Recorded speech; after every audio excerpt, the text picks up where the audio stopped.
Advisory. Some episodes of the 1836 podcast are not intended for all audiences, due to details that might be considered disturbing. Listener and viewer discretion is advised.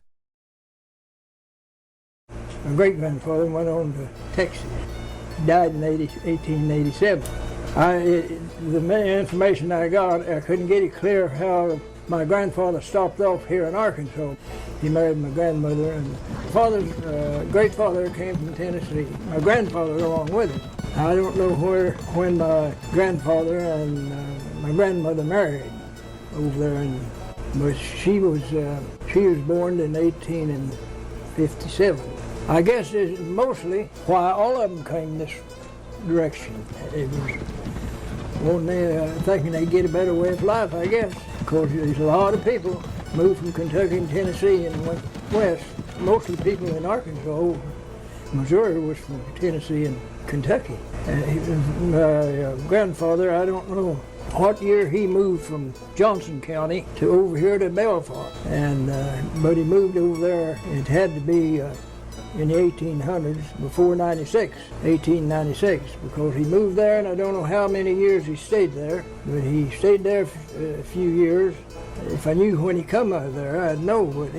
And then he moved from there to south, here on the railroad. He moved over there. I don't know how many years he's there. All I know is what my father told me, that they left there in 1896, and moved to North Appeal on the north side of White River in 96. Dad said he is 9-year-old, and he was born in 87. So they moved there. I was born in Peel. Dad lived on this place I was speaking of, and Mom lived there at Peel. They married in 15. I heard Mom say this about when she went over to Dad's folks, about my grandmother cooking so much cornbread, but she said that they had their own grist mill, and they raised their own corn. And they had some hunting dogs, and that's what they fed them. She would make that cornbread, feed them dogs. And the farmer family, she said, could eat more bread than her folks. Of course, at that time, the way people lived, most of it is on a farm. Most people lived on a farm in this part of the country, and all the cash crop they had at that time was cotton. They raised cotton over there.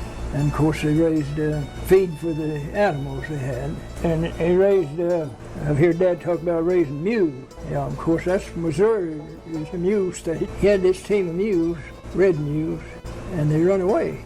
Had a fellow working for him, and he said, I can hold them.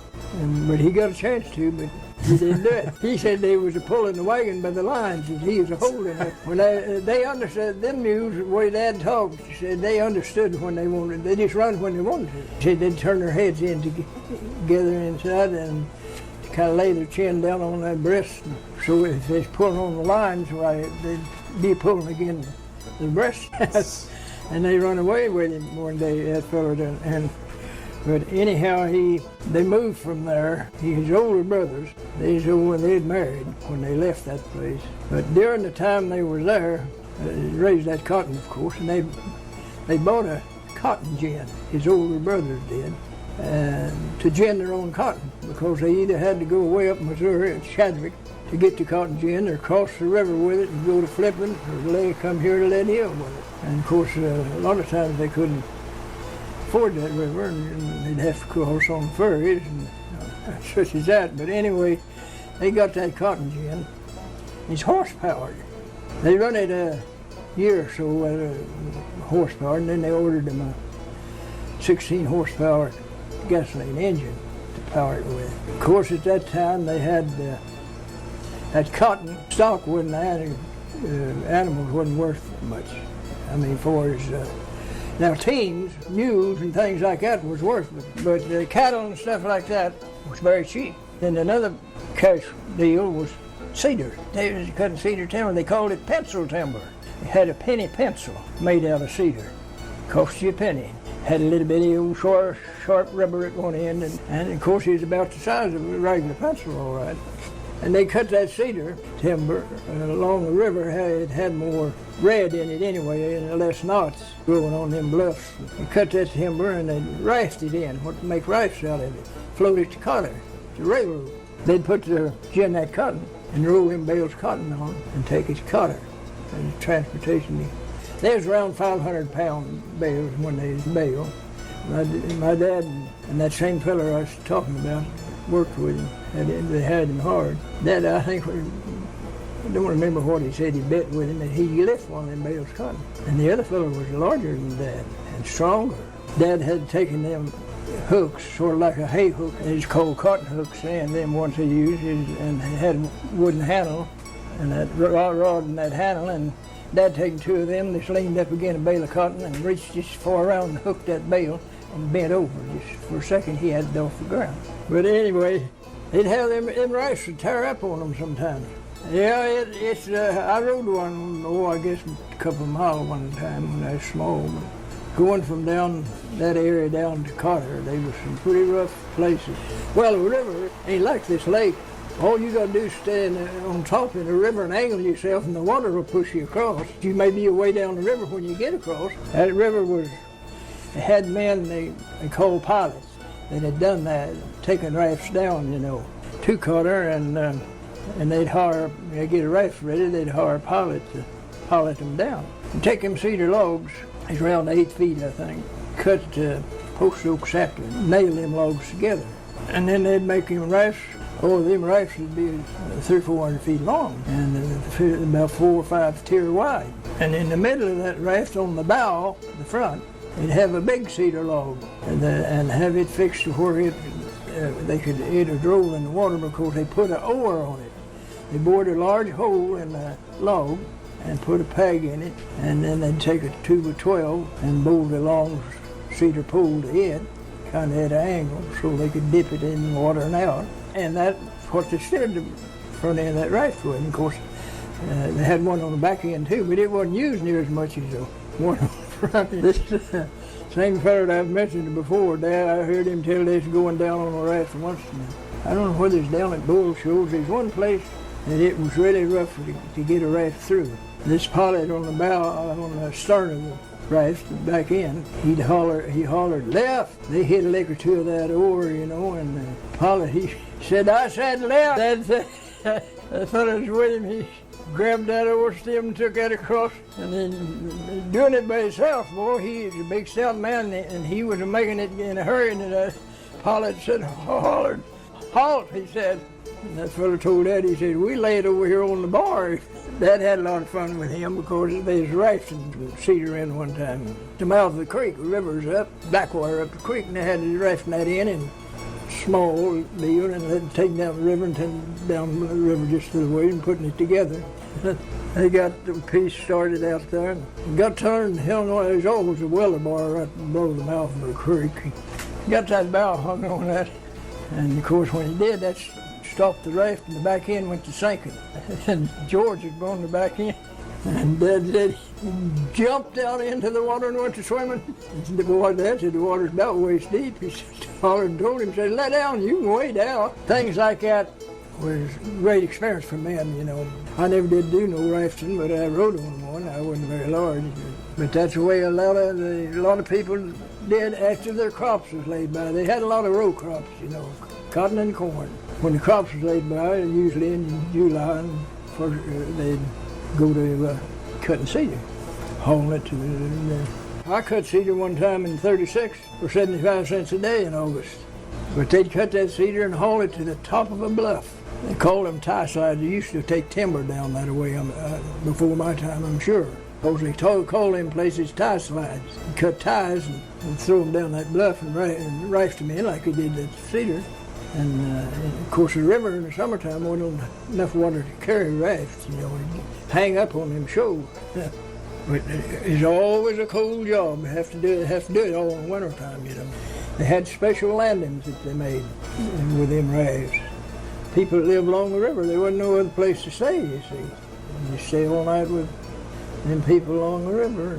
But once in a while they would raft break up, but it wasn't very often a man got drowned or anything. Because people along the river, they learned to swim. There was a big flood in White River, 1927. You could see anything there was in the country going down that river. Animals, buildings, chickens are sitting on top of them, and it was just from bluff to bluff, no land showing. There was water, it had side on earth. Of course, it happened, it got the highest there at mouth of Trim's Creek the 15th day of April. There was some corn that had been planted. There wasn't no cotton. You could go down out there the river. You didn't have to go where the river was. You could get to sit back up on the hill and see everything going down the river. When it went down, of course, that mouth of that creek, that backwater in there, it settled dirt in there 2 foot deep down next to the river. And we couldn't even farm it, what we call the low bottom, that year. Our land just went about a quarter back from the river. Up at the upper end, Dad had an alfalfa, and when it got dried out enough, well, he cracked open, and Dad prized a block of that settlings out. It's 10 and 12 inches deep up there at the upper end. And there was that alfalfa laying there. It went across the backwater after it got out of what we call the bench bottom in a boat. Went over there and looked, and there was some swags that had water in them yet in the bench bottom. And we caught a big old drum was in one of them swags. Fished everywhere you fish, gigging, noodling. You'd get where you'd find the fish under a rock, you know. We had the gigs along with you, and if it wasn't over the gig post, set that gig down with that rock and go down on that with that gig pole, you see, go down to the rock. But of course you didn't have nothing on. You just stayed down there as long as you could hold your breath. You get back out of there. I never did catch too many that way. But in 1928, when Herbert Hoover was elected president, Alf Landon was a Democrat. That's the only time I ever knowed my father not to go vote. He said there wasn't nothing to vote for. We went down in the field, me and my older sister and him, going to chop some careless weeds out of the cotton patch. Cuckleburs too. Cuckleburs gives you fist and he went to pick the cotton. He had it in mind the whole time because he kept his boat tied down there at the mouth of the creek and the gig laying in it. He said, I'm going over to the river and see if I can kill us a fish. He went over there and was going a little way, and he went up above the mouth of the creek, going up through the whole water next to the bluff, and he seen a catfish's tail sticking out from that last fin on his back, you know. That's all that's sticking out. And he was pulling with that little old gig he'd made me. He just laid it down in the boat. And of course, the boat was going up the river a little, went on the pass where the fish was, and he picked up his gig, floated back down over. He set that gig right again that rock and let him have it. Saddled his backbone with it. Well, he knowed he had to get him out. He'd come out there to get him in the boat. He weighed 21 pounds. Pulled him out of there. That catfish took across the river, pulling that boat. Got over on the bar side to bring him in with his gig. He put in the catfish, flopped just right and just fell right over in the boat. He comes back down to the mouth of the creek and tied the boat up and had that string and that catfish's little old rope, I think it was, in his mouth, and threw it over his shoulder, carrying that fish. So we had stopped the hoeing, went up the hill. He was on the lower end of the hoe handle and I was on the other, and that catfish tail hit the ground. Got to the house, dressed it. I had to deliver all the neighbors' catfish because no way keeping it. I went all over. There wasn't too many neighbors either delivering that catfish to them to eat. I enjoyed that gigging. Of course, there was a fish trap at the mouth of that creek. It had been built years before, but they had big rocks in there. It stayed in there, and the fish would go over the shoal and get into that pocket, but he couldn't get out then. That's where they caught him. But anyway, I've crossed that river on a horse, in a wagon, in a boat, on a ferry, swum it, and rode dead sycamore logs across it too. Yeah, that colored man. It's the first thing I ever seen. I couldn't have been but about 8, 10-year-old. But I don't know if I was down there fishing on the river, and I heard that music. Of course, the river made a bend up above me there. I could tell it was on the river, up above me on the river. They come around that bend. They used to float houseboats from Forsyth to Batesville, I believe it was.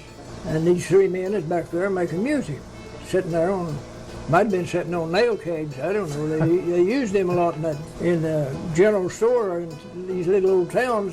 And nail kegs is used for people to sit on around the stove. But anyhow, they're back there sitting on that platform deck, making music with the guitar, banjo, and the violin. And I mean, they was making music. Oh, and then it sounded so much different on the water. You know, and that's The first airplane I ever seen is when I lived down there. And that, well, it's from the time I lived there till I was 14. And then I was big enough to be at the river anyway. That airplane come down the river low. It's a single-engine plane, of course. Just following the river. I was scared animals. They'd never seen one before either.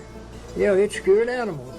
That plane, my neighbor boys, us were wading the river to a pawpaw thicket. Well, we get out together on weekends, and that creek had a hole of water it was close to half a mile from the river. We call it the Blue Hole. It's over our heads anyway, and of course it's along the creek is run again a big ledge of rock. It's how come the hole would be there, when the creek is up, boiled it out. And it wasn't very wide. You jump off of that ledge into the water. Of course, it's over your head there. But you didn't have to swim. I had a bit of lick or two to use across on the bar. That's where I learned to swim. What little I learned to swim. Anyway, we'd do that, done that, go there every Sunday and take a swim. Summer went along, we got going other places. We'd go up on a big hill from the creek there. It's called Holland Head Ridge. The wasn't no house there, but there'd been a house. And there's a plum thicket there. Them big old red plums. We'd go up there and eat us a bait of them. Then we got to go into the river. Go down to the mouth of the creek there, and of course the river's low. We just wade across over to the other side. There's pawpaw thicket over there. Now, I mean a big one too. There's pawpaws piled up on each other. Well, we did them and come back. One Sunday we decided to go up the river. We went up there about a half a mile, I guess, and maybe a little better, to the lower end of an island. When the river had been up big, it'd throw the drift out on the bar and blow the lower end of that island, settle in there. We fished us a big old sycamore log out there, rolled it over to the river, got on it and rode it down to the mouth of the creek. The oldest boy, he was older than me. He could swim a little, but if one of us had got out loose from that log, probably a whole bunch, all of us had drowned him. Well, you know what boys do. When you get some boys together, whatever one don't think of, the other does. And they're going to get into something. It's like dogs. I've heard Dad tell this. He had a cow that got sick. His milk cow got sick. And helped her up and down, and she finally died after he nursed her through the winter. Come to the house one morning, she told him she died after I've nursed her all winter long. He wasn't able to do much when they moved from there in 1919 over on this side of the river at the mouth of Trembles Creek, which is still north of Peel. My dad and his younger brother, they bought 600 acres of land up and down the river, and some ridge land, of course, for $8,000. They borrowed the money with his 10% interest. They moved to, I believe he said, close to 100 head of steers over there when they moved, and they was 3-year-old. Of course, back then they didn't sell a steer at least 3-year-old. They was offered 10 cents a pound, and they had, of course, to have to drive them to Springfield or to a market then. They decided this place, the land they bought, there was cotton and corn, of course, been growed on it, and they called it the stock field. It hadn't been no pasture. And there's a bunch of river cane breaks on the banks of the river, too, that cattle had eaten. They decided they'd keep them another year. Got 3 cents a pound. That's when the bottom fell out after World War I. My uncle, Dad's youngest brother, he turned his place back in, I guess, about 24. We moved to Peel one year, in 23. He run a public blacksmith shop, and he'd cut hair on Saturday afternoon there in that little town. See, I never had my hair cut in the barber shop. I went in service, and we moved and lived there at Peel in 23. I was 6-year-old. Me and a couple of more boys, about my way. One of them was the same age as me, just about an hour difference in our births. There in Peel, and they wouldn't have built a barn around there or a tree before we clubbed. And the men on Saturdays, they'd gather there, in Peel, and they'd get around to get us fighting each other, wrestling each other rather, not fighting, but wrestling each other. Then later on, there's a lot of pastime out at Peel on a weekend playing marble. I mean men. men playing marbles. Yeah, they had couple of big old oak trees there, and it was flat ground. I mean, they had a marble yard there. They got to where they was pretty good shooting them marbles. They'd have 4 marbles on the ring, and in the middle they call middler, you know. And that's what they'd shoot at first. And if they got him out, the first shot, that won the game. But old men, I remember when I was a kid there seeing them play all day. But back then there wasn't nothing much for pastime. Then we moved back down at Trimmer's Creek there in just stayed out there 1 year. But there's an old man lived there at Peel that had cattle, and he, that summer, killed a beef and peddled it every Saturday in that little old town. No way of keeping it, you see. First thing he killed, he stopped there at the shop. He asked Dad if he'd like to have a piece of beef. Dad said, yeah. This old man's byword is by gum. He said, by gum, what piece do you want? Dad said, I want the best piece on the carcass. He brought it in. Next Saturday, he walked in and he asked Dad if he wanted a piece of beef. Yeah, Dad said, I want it. He said, by gum, why don't you just say you take one every time I kill a beef? Dad said, that's fine. He'd been peddling 2 or 3 weeks. One Saturday morning, Dad asked him, he says, this beef is all alike. All of it's good and tender, and he says, I don't know if you got any secret to that. He says, I put them up 30 days before I kill them, and I don't let them have a grain of salt. He says, that toughens the meat, that salt. Of course, Dad had never heard of it, or anybody else, I don't guess. And he said, that's what kept it tender. But of course, he just killed calves. That is the only thing he could handle. He had them cattle, and back then they marked them. They turned them out at free range, you know. He didn't have pasture, turned them out in the woods. And the way he marked his, I think he cut the left ear almost off, all of the ear almost off. He could see one of them, as far as he could see one, he'd know who it belonged to, you know. But that is his mark. A lot of them would mark the cattle like they marked the hogs. Different split in one ear, and an underbit they call a gap cut out of the ear, and all of that. And of course, some of them branded their cattle with a hot iron, just like they did in the West on their horses. We moved back down there at Peel, or from Peel. Before we moved out there, I'll tell when I started to school. My uncle lived there by us, you know. We bought the land with Dad, you know. He had one boy, all the children he had, and he was 7 months older than me. He was born in February, and I was born in October. We was born the same year. Of course, the schools then was this little country school, all 8 grades in the same. Well, that's the only kind of school I ever went to. I didn't get to go to high school. They have a summer term of 3 months, and then a vacation to pick that blooming cotton, and then a winter term of 3 months. 6 months school, so you got that back then. So my cousin, he wouldn't go unless I went with him. He was 6 in February, and he could go to the summer term, and I wouldn't be 6 till October, but they'd let me go in this winter term. So I started when I was 5 with him. We rode a mule 3.5 miles. The mule belonged to his dad, and old Jude. And that summer, along about this time of the year when peaches got ripe, fruit used to grow wild in the woods. Now you got to baby it and doctor it all the time. The road come through an old field where a house had been burnt, and there's peach trees there. Get it stopped, he'd get off and get the good ripens on the ground, you know, put them in his pocket, and he'd get back on. He wouldn't let me get off. About the 3rd evening, I decided I'd get off, and I did. See, I wanted peaches in my pocket instead of just one at a time to eat. I got off, and the fight started. I picked up a peach tree limb.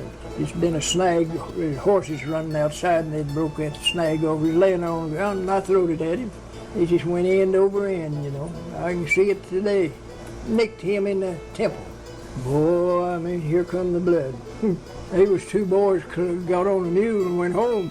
When we come to his place, house first, and he's on his right side, we rode up to the yard gate, and my aunt come out on the porch like scared her to death.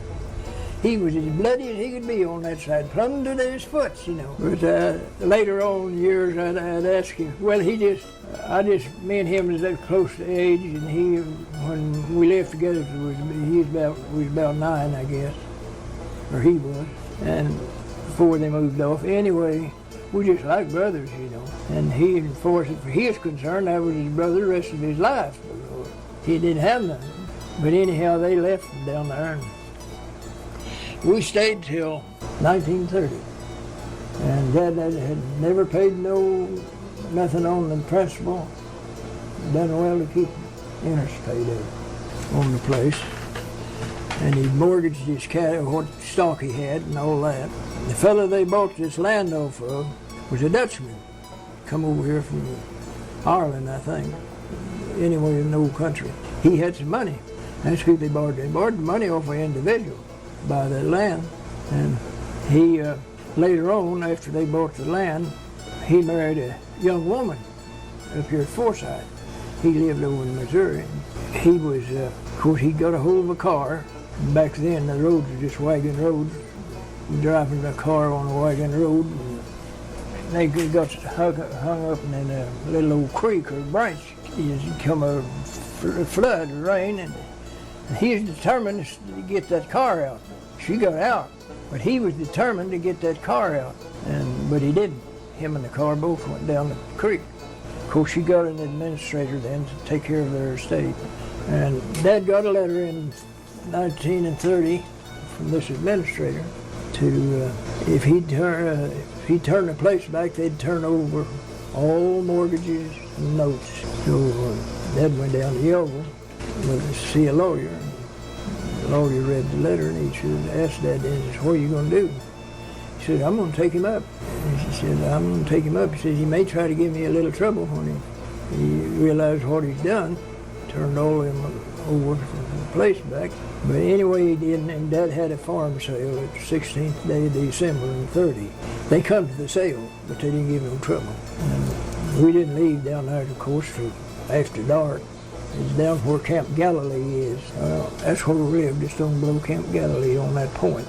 So we got left there and that night and come out here to his brother, Uncle Ed, farmer, lived out west Lead Hill here. We come out there and stayed all night.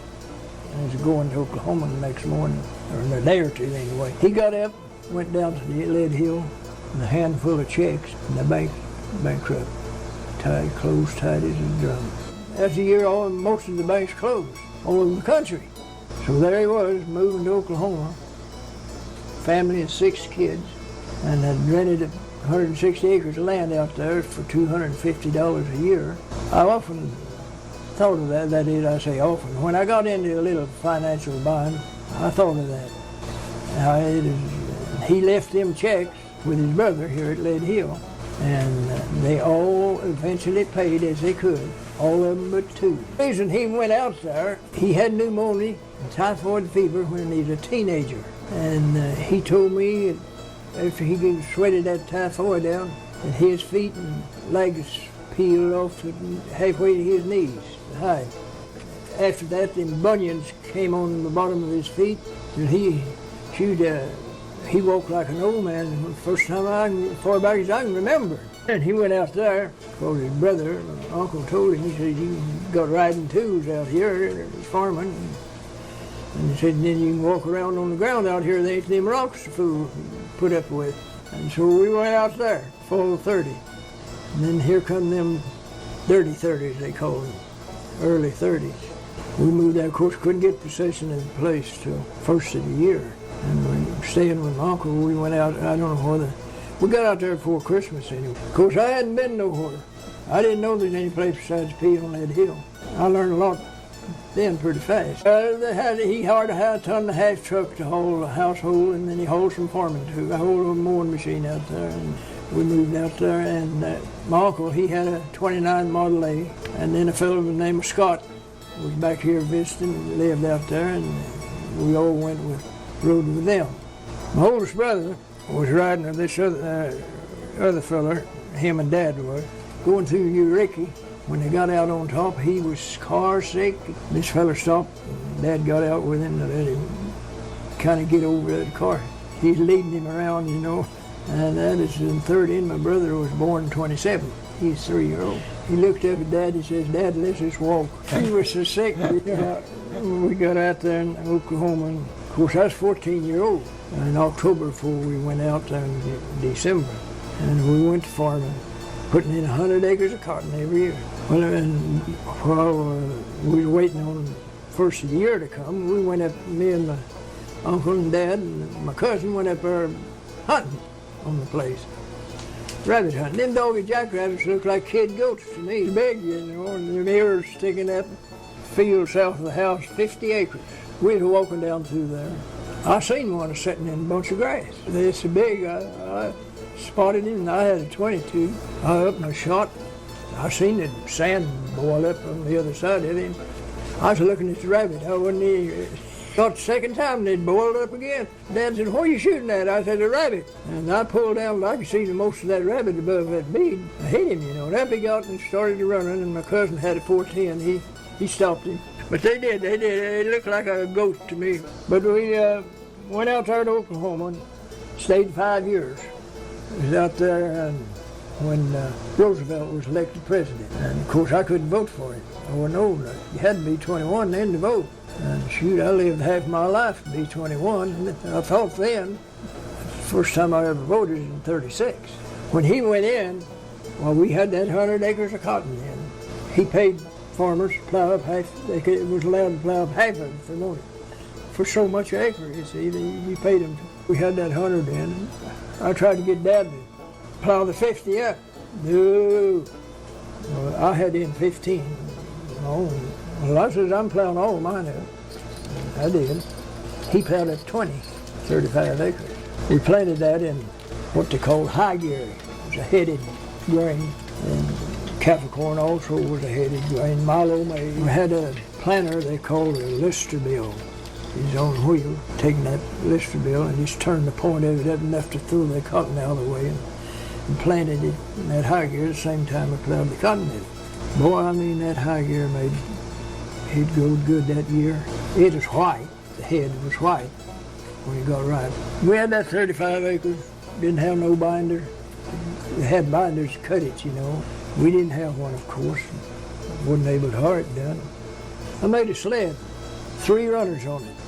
And I made the front of it at a 45. And I took an old crosscut saw and ground the back of it down and sharpened it real good and bolted it on that sled.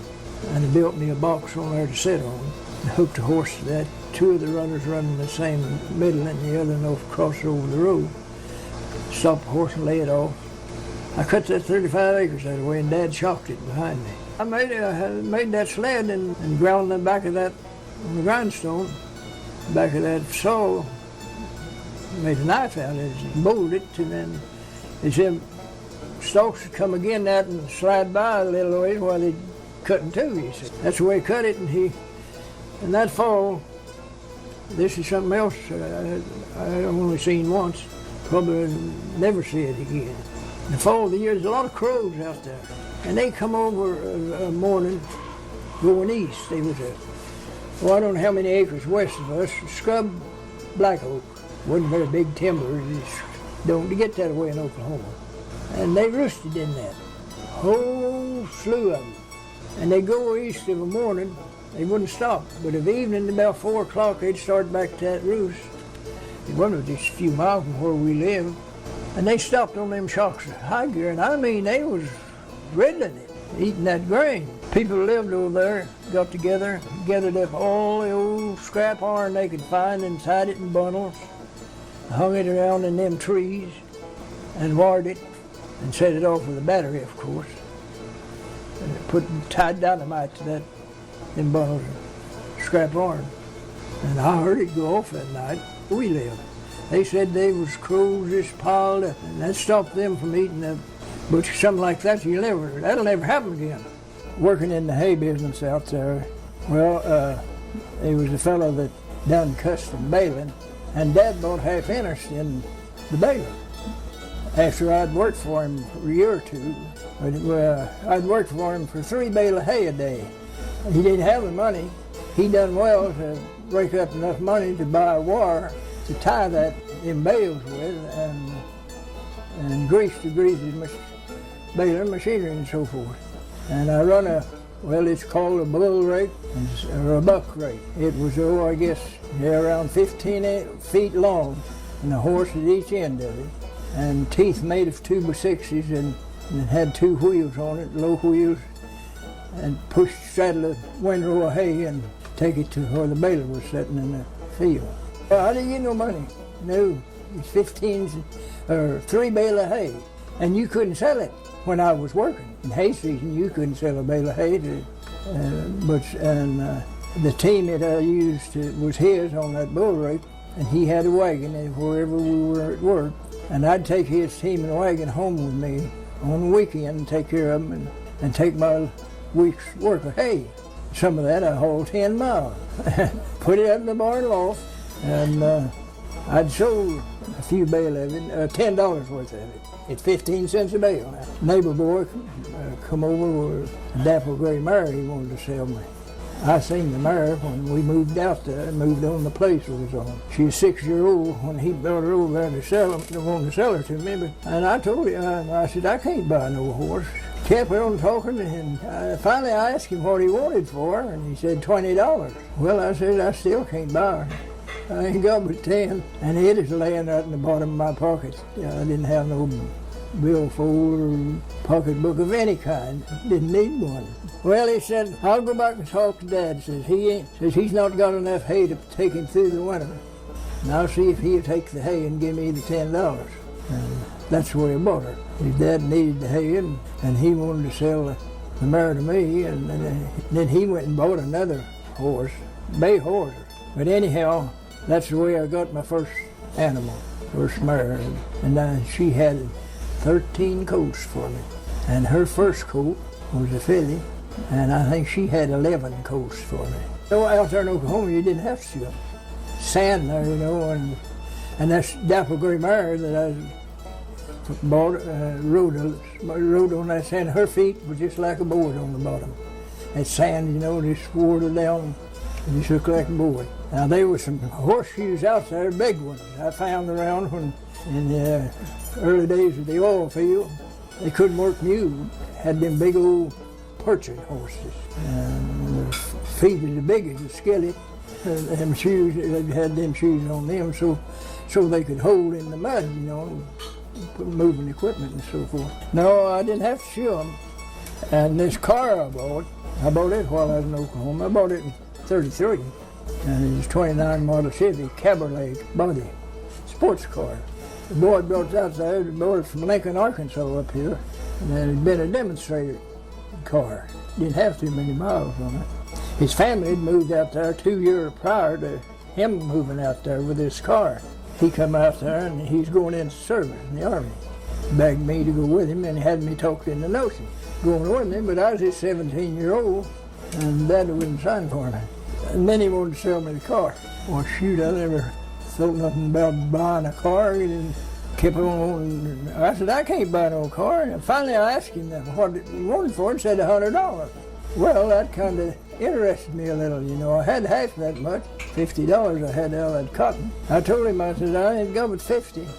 So he went back to his dad and talked to his dad about giving him the other 50 and me paying in that fall. And he come back and asked me if I'd do that, and I told him, yeah, I'd do that. So that's the way I bought the 29 Chevy car.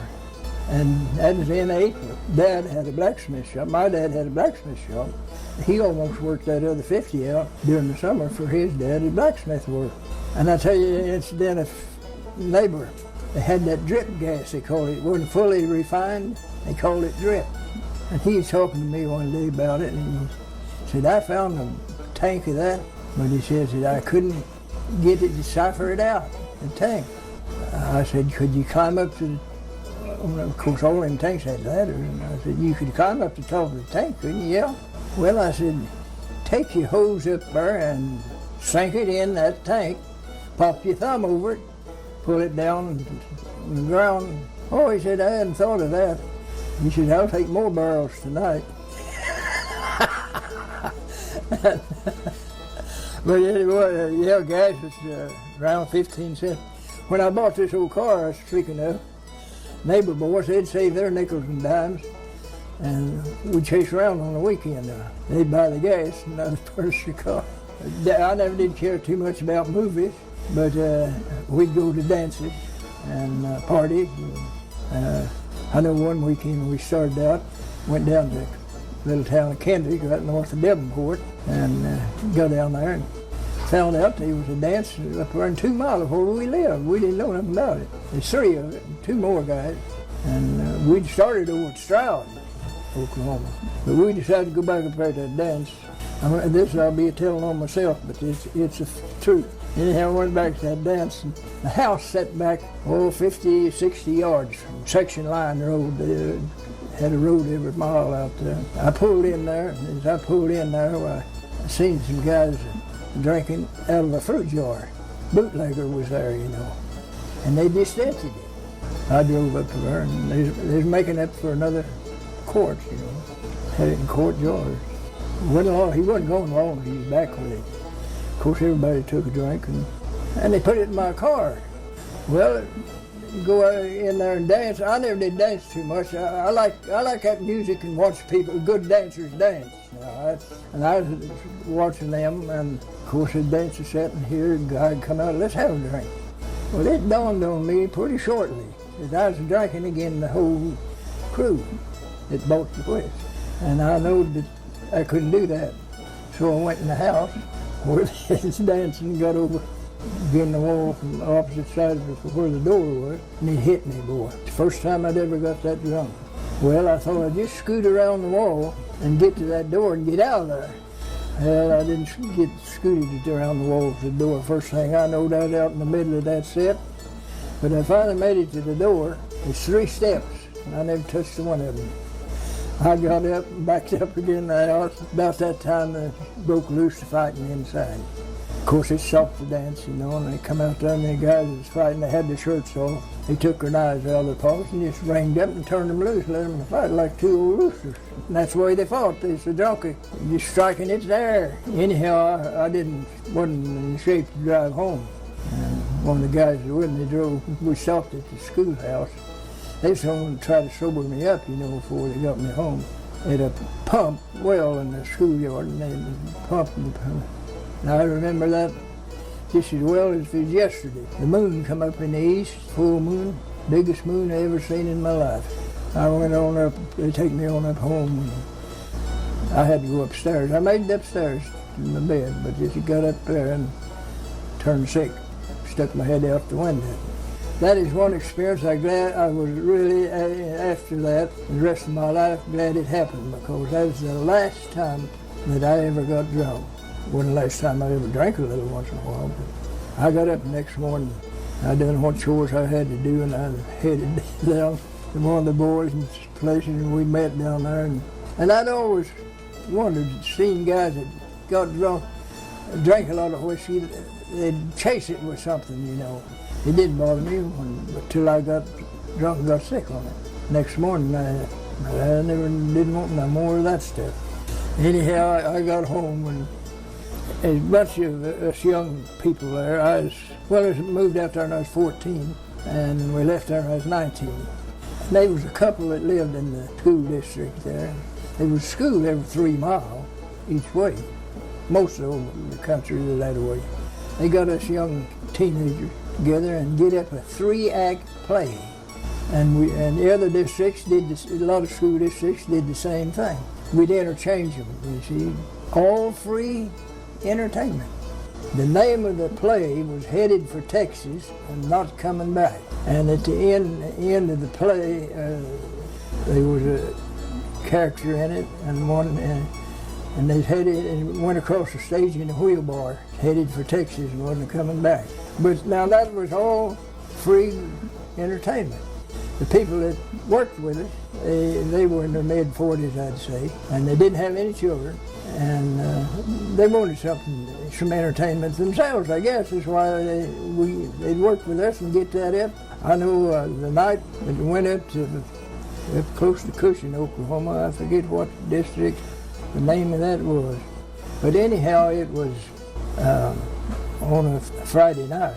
We went down to the schoolhouse. It was in February, cold weather. Boy, me and Dad was plowing at home there. Had a riding plow and a walking plow, and I'd walk till it hurt so bad, and then he'd exchange with me, and I'd ride, and then my back would hurt. But I'll tell you why it was.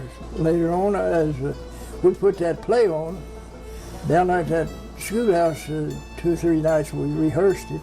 Boy, freezing to death. Had an old coal stove in there red hot, and I still couldn't get warm. But anyhow, the night we put it on, they come by to pick me up. Boy, I was feeling rough, man.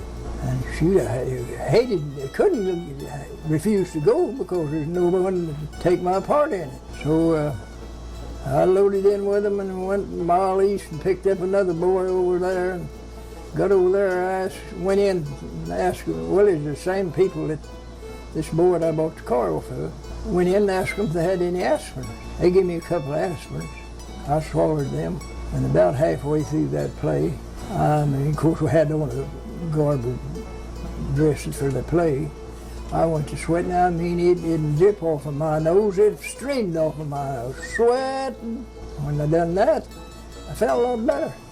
I got home and went in the bedroom. I went to pull my shirt off and I looked down. My chest is just as speckled as I called my mother. She come to the bedroom door. I can see her today. Oh, God, you've got the measles and every kid on this place will have them. And that's what happened too. But I'd never seen the measles. But see, if I'd have stayed in a little, I'd have had them, but I was keeping them where they couldn't break out on me. Boy, I felt rough as a cob too, boy. But anyhow, that happened while I was in Oklahoma. Of course, there was dust storms out there. In the spring of the year, in 1934, it was worse. The houses, of course, wasn't as tight as the houses they build now, but you could get up in the morning, turn around and look at the bed, see the prints of your head on the pillow. Fine dust had settled in it at night. I was telling about having that cotton. We had 50 acres right south of the house that spring, 34, when it was worse. And that cotton had just got up, except in 2 leaves that opened out on it. That wind and sand went to blow. That sand, stayed on the ground. And it had cut grooves just like water did in that dirt. And killed that cotton. Just burned it. The sand had going by. Of course, you can get out on the mow meadows, we call them, where the grass was. You can see that dust boiling up all over the country when that wind was blowing. It blowed hard out there, too. It's just like I heard, I don't know if it's probably so or not, a guy from this back east here in the wood went out there in this wooded area, went out in Oklahoma and got off a train. The wind is blowing, this, and see, usually it's from the south or north. No wind didn't stand there at the depot. He asked the old Indian, does the wind blow from this way all the time? It blows from that way part of the time. My grandfather moved out there in 1913, I believe. Went in the wagon around Muskogee, Taft, the little town he settled in. One of my mother's brothers, boy, first thing he done, he dug a hole in the ground for celery. He was afraid of storms. But anyhow, my grandfather, he didn't stay out there too long. But while he was there, of course, there was Indians who lived around him, and he was plowing and wanting to see the Indians going to town down the road, and tried to head him off, and he wouldn't let it. My grandfather was a bee man. He kept bees here all back in this country, and got out there. There's some trees along them streams was cottonwood. He found a tree, a bee tree, and he's on one of the neighbor Indians' land. He tried, of course, the old folks couldn't talk English, but the boy, he could talk English. And my grandfather asked him about cutting it. No, but they gave him a dollar to show him where he's at. And he took him and showed him where he's at and said they just formed a ring around it. It's around it and making a noise and pointing up at where them bees is going into that hole. And just kept going around and around. And grandfather, he tapped that boy on the shoulder and told him he wanted his money. When he come back around, he had his hand behind him with a dollar bill in it. So he didn't know how long they stayed there. Anyhow, that's what he was doing whenever he showed him where the bee tree was. But he always had bees from back here, but he didn't stay out there long. Well, I've helped Dad draw a bee tree. I've hunted bee trees. Yeah, in this country, yeah. Yeah, when we come back here, Dad, he'd bee hunted all the time. I know the place we lived on out here north of Lead Hill, there was a holler over behind the orchard, little spring in it. There's water. And they'd go down that holler, and Dad thought they was a turning when they got down the holler and going across the point to a flat up there. So he told me to go down there, I guess close to 100 yards, climb up a tree. Told him the tree, he could see them go by, you see. And when one would leave, he'd holler and tell me. And I'd catch him, and he was turning, going up. We found that tree pretty quick. I never did do it. I've seen him do it, watching bees. And watering that away, the watering place where he had a bait, where he had bait. He'd get him a little stick and whittle it off flat. When that bee was sitting there loading up with water, he'd take his knife, he always carried a sharp knife, and stick that flat wood under that bee's wing and just clip it just a little.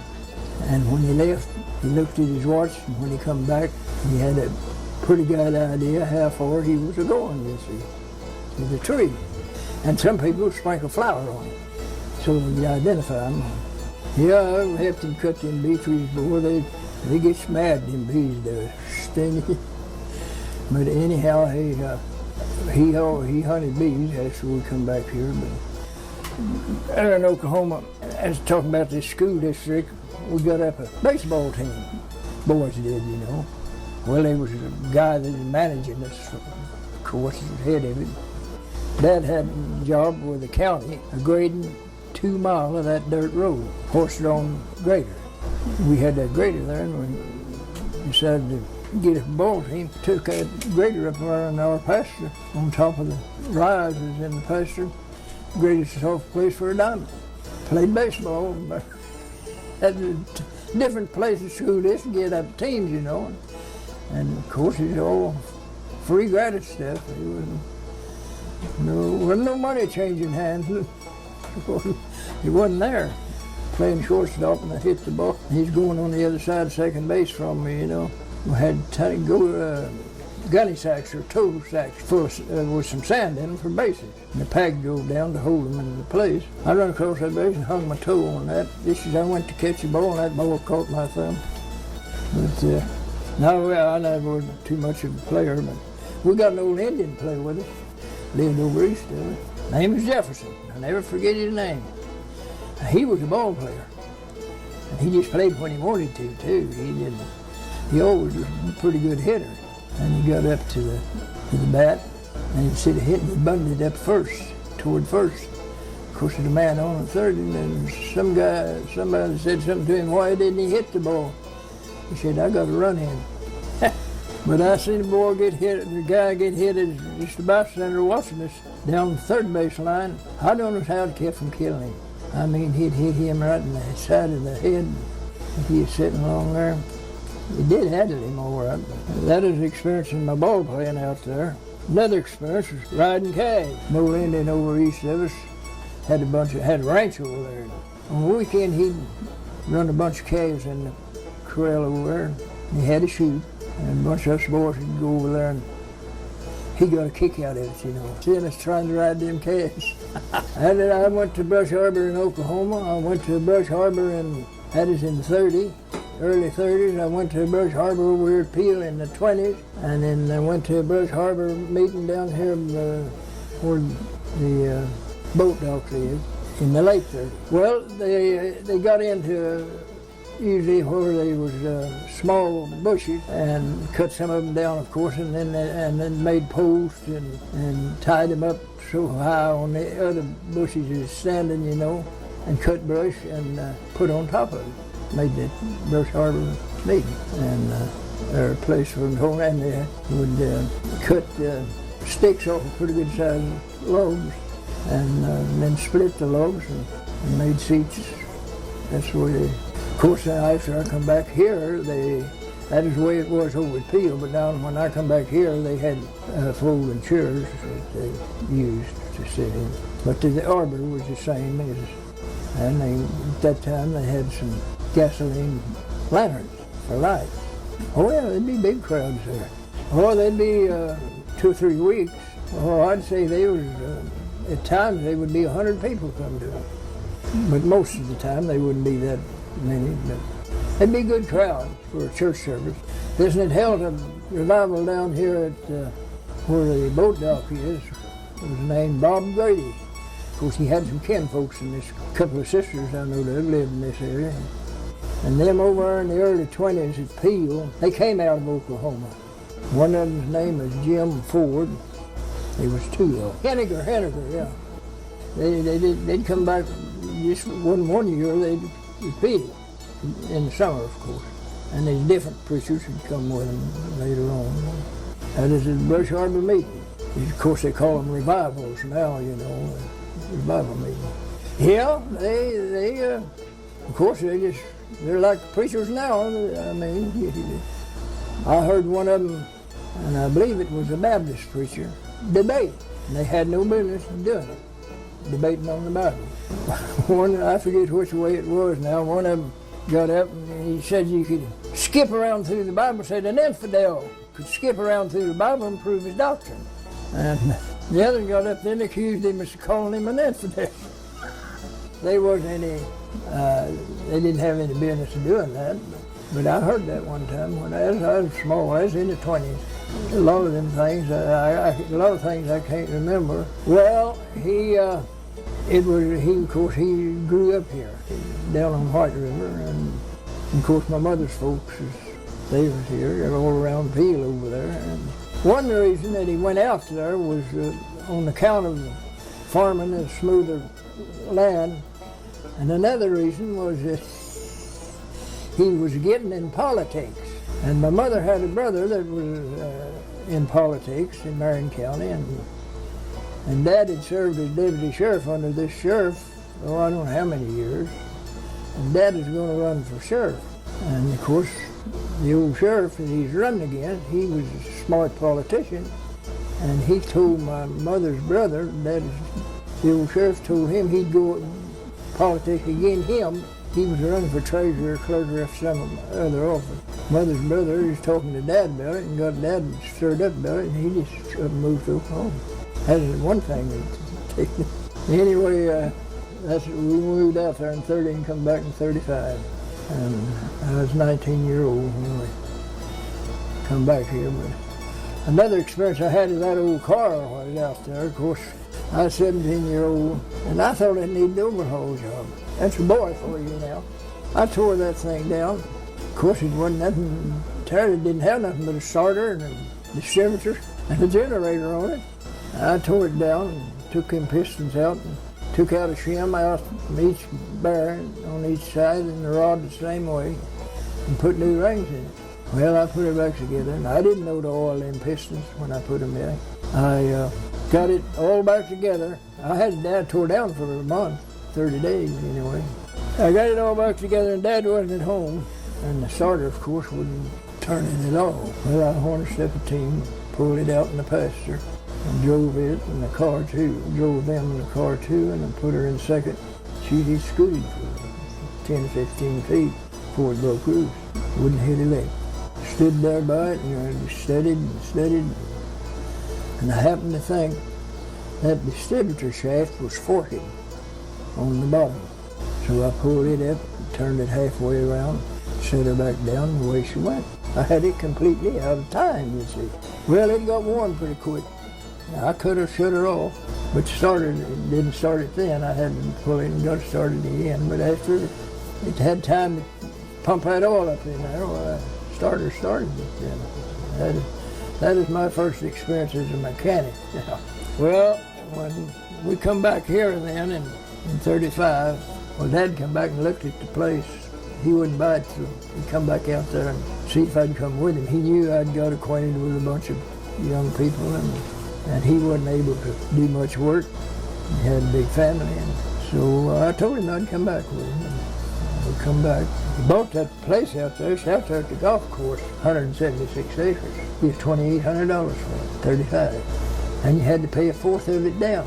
Well, that took everything we had stock-wise to raise $700. We had a team, moved the team back here, and a 2-year-old and 2-year-old.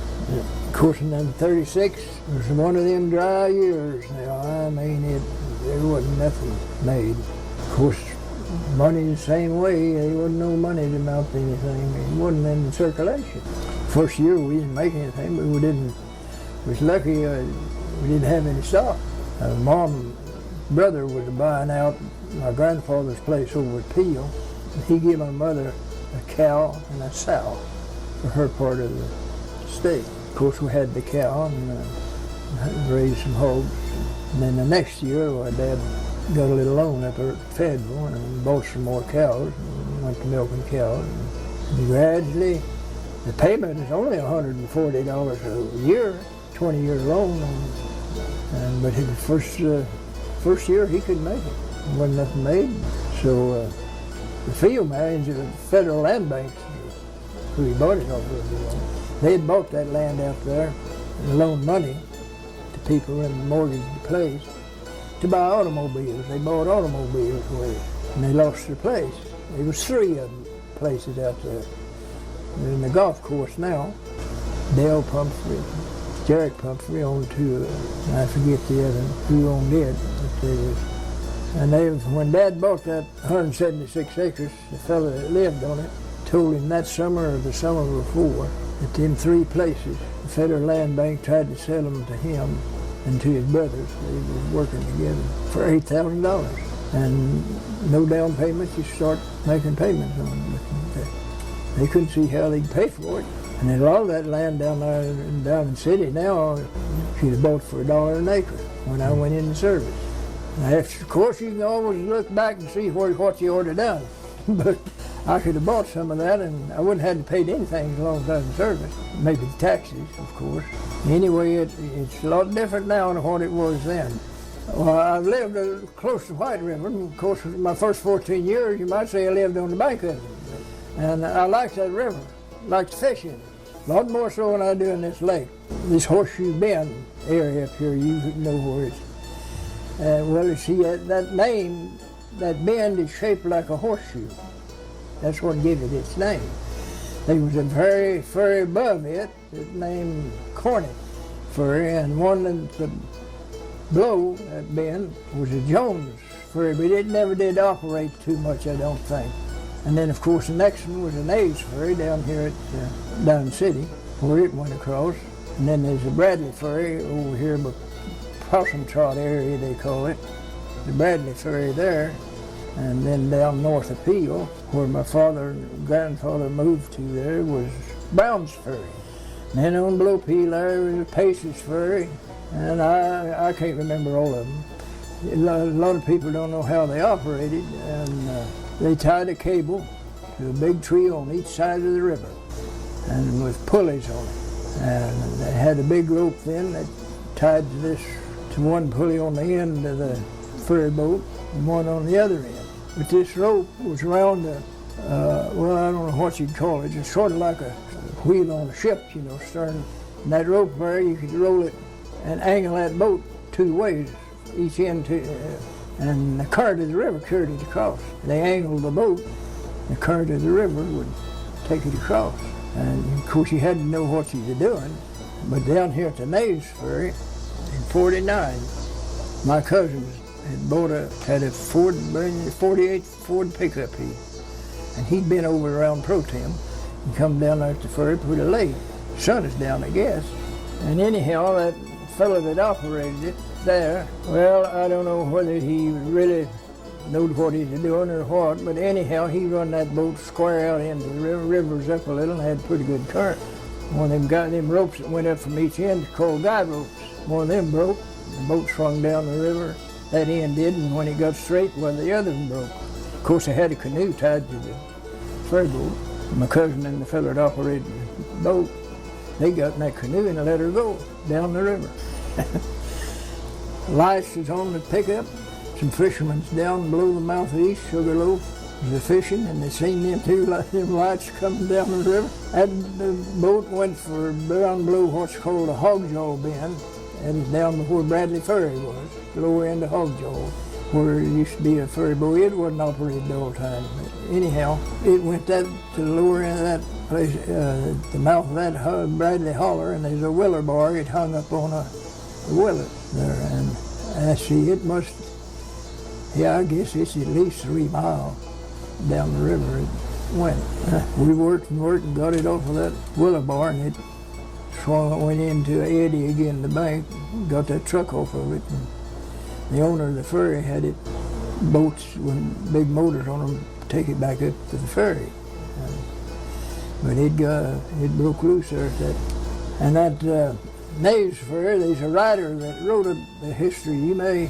It's probably in the Boone County Museum now. He changed the name of that ferry. See, them ferries was named after the first man that put a ferry there. And they put his name on it, and it wasn't just on the ferry boat, that's the location. And the name is for the location. Well, this other writer had put another fellow's name on the ferry, renamed it. Well, shoot, if he's going to do that, he'd have to put 2 or 3 or 4 more names on it because different people owned it. You see, owned the boat, but the people that owned the boat and to use it as a ferry boat, they had to pay a license. There's a record of that up here. Should be up here at the county seat. They had to have licenses to operate across that ferry boat across the river. 25 or 50 cents, something like that, to cross the river on that ferry. And that's the way they was powered. Of course, now they on these bigger rivers, I've heard that they had these tugboats across the Mississippi and Arkansas. They had tugboats to take the ferries across. But now on White River here, these ferries, that's the way they was powered across, was by cable and a rope to angle the boat and let the current push it. That's the reason that it wasn't hard to swim across White River. If all you had to do is stay on top and angle your body and it'd push you across the river, but you may be way down it to getting across it. But you'd be, if you didn't know how to swim much, you could just stay on top and cross it. Quite a bit in different locations, of course. There's more traffic in there. But that was back, they had to start them back whenever there wasn't no way of crossing that river, only fording it when it was low with any vehicle of any kind, wagon or of any kind. But I think this ferry boat, I wouldn't say it'd hold 2 vehicles, but I think it could. Now my dad, I've heard him talk about it. He knowed people are crossing it with wagon and team on ice, but not in my lifetime.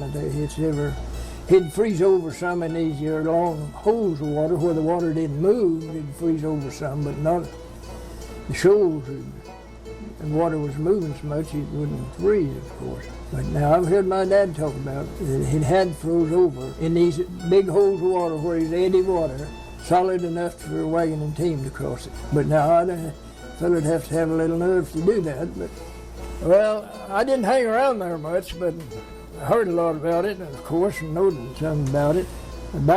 Way back there, that was about every year somebody was shot or somebody killed over there. It was considered a rough place. If you wanted trouble, that was a good place to go. But there was a fella killed over there, and the fella that killed him served time in the pen. I ain't gonna call no names on it, but anyway, he served time in the pen. And this would come back to Lead Hill, the picnics they have down there, Well, this fella had served time in the pen, come over, I don't know what year it was, before I went and served it. In the 30s, something late 30s, had to be. He come over at the picnic one 4th of July, and of course there's always a bunch of boys around the drinking, something like that. And there was a Lead Hill boy down in there's a spring in close to the branch down there, and we went down the hill, a path down the side of the hill there, and had a spring. Me and the boys went down there to get us a drink of water. And I seen these guys from Pro Tem down there in the branch, and I heard them arguing with this guy from Lead Hill. Of course, this guy from Lead Hill was helping them drink their whiskey, and they was going to waller him in the branch. I heard that, but when we come back, this Lead Hill boy was standing by the path, and this fella that from Pro Tem had served term in the pen, standing above him on the other side of the path. And they was arguing about something as we come by. And my dad is deputy sheriff, and I seen him up above and standing up on the hill watching it. And we hadn't got 6 steps past him until I heard the lick. And this guy had been in the pen. He'd hit this other guy. The other guy was in the air when I looked around. Dad come down there and arrested him. And them guys, other guys that was down there at the branch from Pro Tem, they come up there and asked Dad if he knowed who he had arrested. Dad told him it didn't make any difference whether he knowed him or not. Them boys kept begging him to turn him loose. Finally, Dad turned him loose. He says, well, he says, you fellas take him on back across the river. I'll turn him loose, take him home. So they promised that. Dad told him now, he says, he's welcome back tomorrow night to the picnic if he behave himself. But about 11 o'clock, this is just after dark, it'll happen about 11 o'clock, here he come marching down through the picnic ground.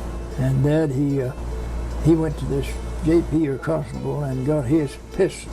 And he tried to find somebody he's going to deputize somebody that watched them guys protest. He knew when he arrested them again, they'd come again, you know.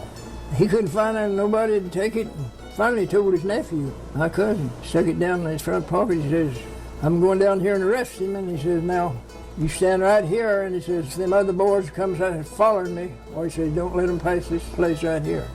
So they did. They followed him. He stopped them. And Dad took him and turned him over to the JP or constable. They talked him out of the notion. Let him go home. But that was something that usually there was trouble nearly every picnic down there they'd have 2 or 3 days of it.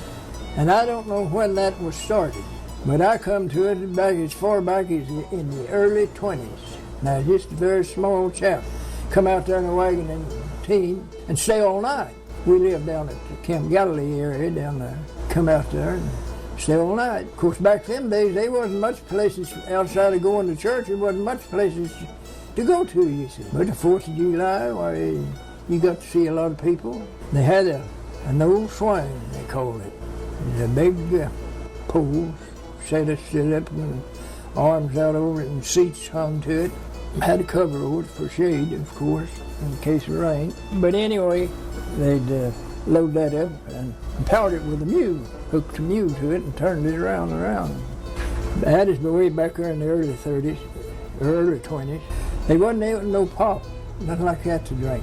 Made lemonade in an old cob jar or wash tub or something. And the fellow that always had business, Lead Hill, he always had a stand, and he was the main one that kept that picnic going during the war.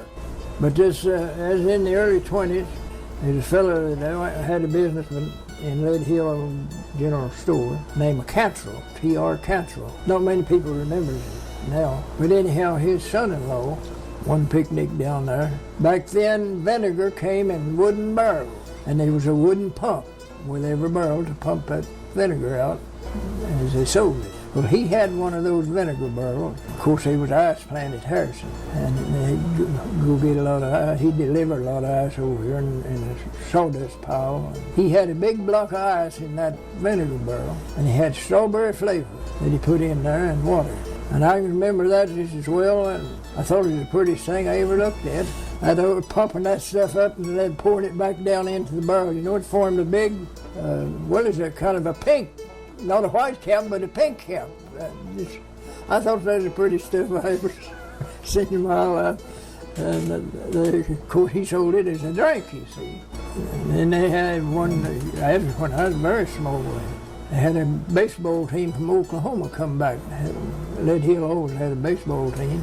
And they played baseball on the 4th of July. And they had a balloon one time that you could take a ride in. But I just went back when I was pretty small. I don't remember it, but they had a balloon that take them. And Model T car, of course, first one to come to Lead Hill was that Cantrell's son-in-law had it, and he'd take people for a ride, 25 cents, take them around for a ride.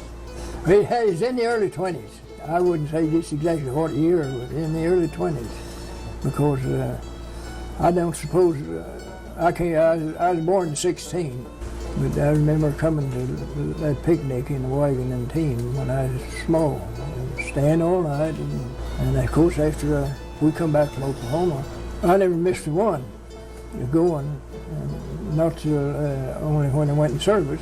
I missed him, and then here the last 2 or 3 couple of years, I guess, I went down there and stayed till it get dark. And last year I didn't even go this year, but ain't nobody I know, and the picnic ain't what it used to be anyhow, because the people ain't what they used to be. So therefore, anything they have ain't going to be what it used to be. That's just the way it is. Well, there's so many things that I've seen that don't happen. People won't even believe it anyway. Boy, life's a great experience if fellas realize it while it's going on. Thank you to everyone who has tuned in to this episode of the 1836 podcast. We hope you found it informative and engaging. Please like, share, rate, and review. Leaving a good rating and review on your preferred podcast platform would also help us reach a wider audience. Be sure to tune in next time for another episode, as we continue to explore and uncover the roots and branches of Arkansas, and the fascinating history of the Ozarks.